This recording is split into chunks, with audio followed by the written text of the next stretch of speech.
안녕하세요. 마인드 디톡스의 묻지마 캔디입니다. 오늘의 방송 제목은 아내 외도는 이렇게 하셔야 합니다. 입니다. 구독, 좋아요 눌러주세요. 네, 첫 상담을 할 때 너무 당황해하고 괴로워하던 남편들이 지금 현재는 어떻게 살아가고 있을까? 이혼을 하셨을까? 부부관계는 회복이 됐을까? 궁금할 때가 있습니다. 바람 피는 남자들만 보다가 바람을 피지 않고 아내에 대한 사랑이 한결같은 아내의 바라기 남편들은 확실히 결이 다르기는 합니다. 일회성 성매매를 포함하면 대부분의 남자들은 다 바람을 핀다라고 생각을 하고 있는 저이지만 이런 남편들과 상담을 하면 대부분이 결혼 이후에는 일회성 성매매조차도 한 적이 없다라고 하십니다. 솔직히 말씀하시라고 말씀을 드리면 눈빛 하나 흔들리지 않고 "네, 그렇습니다." 이렇게 말씀을 하시는데 이러면 저도 믿을 수밖에 없습니다. 물론 그 와중에 본인이 먼저 바람을 폈거나 일회성 성매매를 한 적이 있다라고 하신 분들도 계시고요. 남편 바람으로 상담하시는 아내들은 대부분 화가 나 있어요. 분노, 화가 막 진짜 많이 나 있는데 아내 바람을 상담받는 남편들은 기운도 하나도 없고 절망감을 느끼는 분들이 많습니다. 첫 상담에서는 증거 확보와 상간남 소송에 대한 질문이 가장 많고 그다음으로는 바람난 아내에게 어떻게 대해야 하는지에 대한 질문이 많습니다. 일단 외도 정황을 눈치채셨다면 무조건 포커 페이스를 하셔야 합니다. 추궁이나 질문 혹은 어설픈 대화는 절대로 시도하지 마시기 바랍니다. 그렇게 하면 증거인멸되는 거 다 아시죠? 그런 후에 소송이 가능한 증거들이 다 확보가 되었다면 상간남 소송을 변호사 상담을 통해서 의뢰를 하셔야 합니다. 가장 좋은 건 소장이 상간남에게 도달할 때까지 아무런 액션을 안 하는 게 좋습니다. 그래야 아내 반응을 알 수 있죠. 그래야 아무 생각 없다가 갑자기 뒤에서 칼을 탁 찌른 그런 느낌으로 당하게 되는 거죠. 그런데 그게 말처럼 쉽지가 않죠. 내가 알게 된 이상 아내와 상간남이 하루라도 1분이라도 더 만나는 것을 모른 채 하기도 힘들 뿐더러 알게 된 이상 그런 행위들이 용납이 되지 않을 겁니다. 아내에게 외도 상황을 알고 있다라고 말을 했다라고 가정을 했을 때 미안하다고 잘못했다고 눈물 반성을 하고 납작 엎드리고 외출도 하지 않고 상간남을 더 이상 만나지 않는다면 정말 베스트한 상황인 거고 대부분이 말로는 안 만나겠다고 하고서는 뒤로는 상간남에게 남편이 알게 되었으니까 당분간은 만나지 못하게 되었어 라고 말하면서 남편이 좀 진정될 때까지 기다려줘 라고 훗날 만남을 도모하기도 하고 아예 배째라 하고 그러든지 말든지 뻔뻔하게 만나거나 아예 가출까지 해버리는 경우도 있습니다. 상간남을 더 이상 만나지 않겠다고 한 그 베스트한 상황에서도 두 가지 부류로 나뉘게 됩니다. 상간남과의 만남이 얼마 되지 않은 경우나 만나면서 죄책감이나 불안감이 컸던 경우는 만남을 끝내기도 합니다. 하지만 이런 경우는 정말 극소수입니다. 남편에게 만나지 않겠다고 울면서 반성하는 태도를 취한 그때는 아내도 진심이었을 겁니다. 하지만 여러분들도 알다시피 불륜을 하게 되면 도파민이 분비되어서 스스로 자제가 되지 않는 겁니다. 자꾸 상간남 생각이 나고 못 만나는 상황이 되니까 계속 더 만나고 싶고 자신들이 로미오와 줄리엣이 된 기분입니다.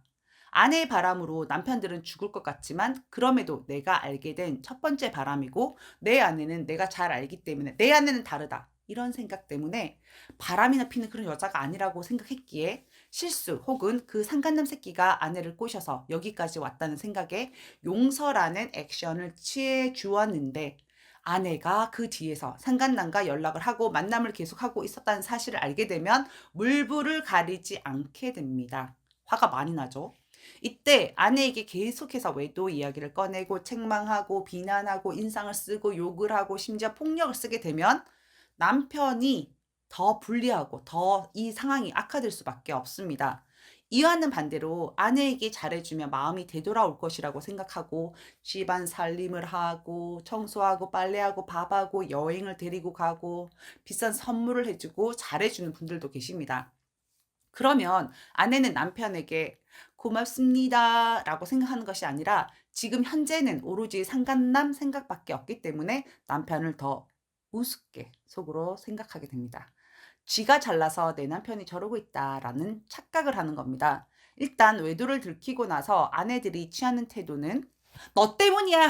이 모든 것이 당신 잘못 때문이야." 라는 태도를 취하기 때문에 그런 소리를 들으면 진짜로 모두 내 탓 같고 아내를 이 지경으로 만든 건 바로 남편, 나 자신이라고 생각하면서 자책을 하기 시작합니다. 그 자책감에서 벗어나기 위해서 아내가 싫다 했던 그 내용들을 바꾸어 보려고 아내에게 잘 보이려고 애쓰는 겁니다. 그런데 본질은 아내가 바람을 폈다는 겁니다. 설사 아내가 그 비난하는 그 말들, 남편에 대한 비난, 질타했던 그 내용들이 진실이었다고 하더라도 바람을 피는 것은 정말로 용납받을 수 없는 행동입니다. 이때 남편들은 어떻게 행동하고 대처를 해야 할까요? 일단 아내에게 절대로 잘해주지 마세요. 바람핀 여자에게 잘해주다니요. 밀당 아시죠? 남편분 아내에게 매달리는 모습, 집착하는 모습을 보여주시면 안 됩니다. 남편의 마음에 있는 아내에 대한 사랑과 기대는 잠시 멀리 두세요. 즉, 영혼을 빼셔야 합니다. 그렇다고 시시비비를 가리는 형사나 검사의 태도를 취하셔도 안 됩니다. 마음을 빼시고 그냥 평소대로 대해주세요. 거기에 내가 기분이 좋지는 않다라는 느낌을 약간 더하시기 바랍니다. 그리고 계속 화가 나 있으면 안 되고요. 그 에너지 다 느껴집니다. 그래야 아내가 조금이라도 눈치를 보거든요. 막 잘해주고 더 챙겨주고 마음 주고 그러면 바람난 아내가 더 기고만장해집니다. 바람난 아내 붙들고 대화하려고 해서 대화가 잘 되어서 문제가 쫙 해결이 되던가요?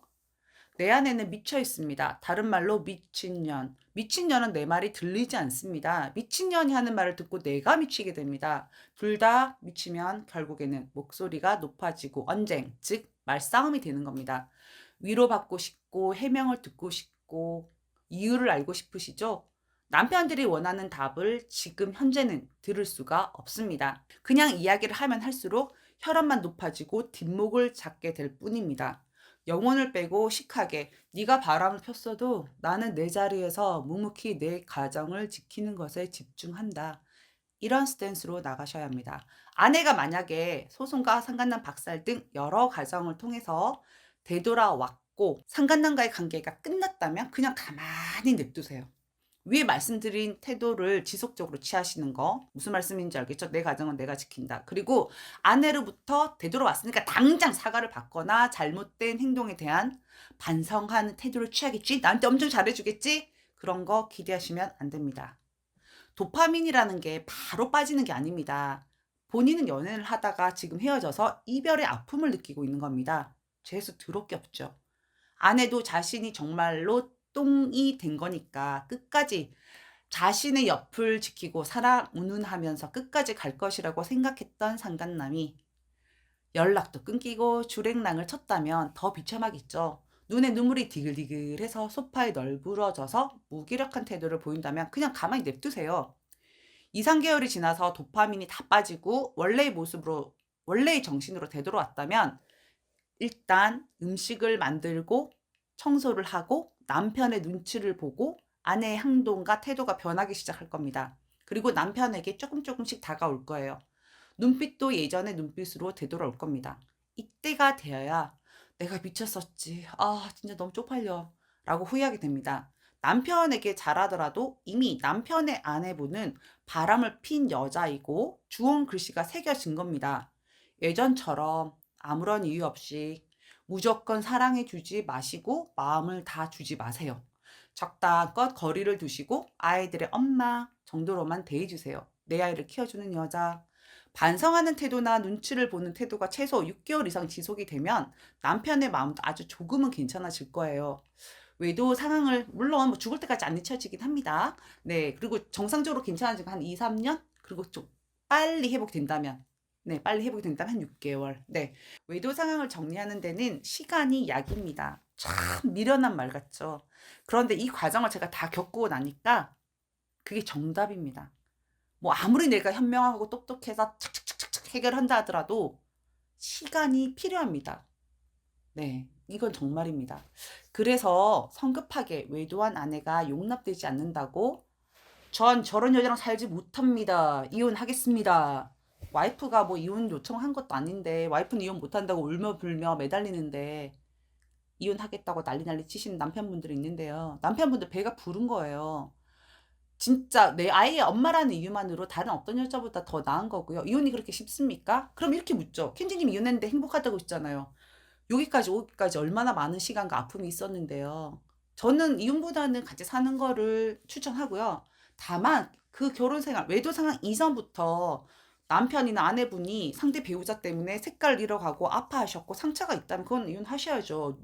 어떤 누구라도 나한테 아픔을 주고 상처 주는 사람 옆에 두시면 안 돼요. 내가 제일 중요하기 때문인 거죠. 외도한 아내는 환자라고 생각을 하셔야 됩니다. 이 환자가 병이 나으려면 치료하는 시간이 꼭 필요하겠죠? 그 부분을 잊지 마셨으면 합니다. 네, 오늘 방송은 여기까지 하도록 하겠습니다. 네이버 카페에서 묻지마 캔디 마인드 디톡스로 검색을 해주세요. 상담을 통해서 여러분들의 문제 해결에 실질적인 솔루션을 제공해 드리겠습니다. 상담은 유료 상담입니다. 네, Have a sweet mind detox. 다음 방송일에 우리 또 만나요. 안녕.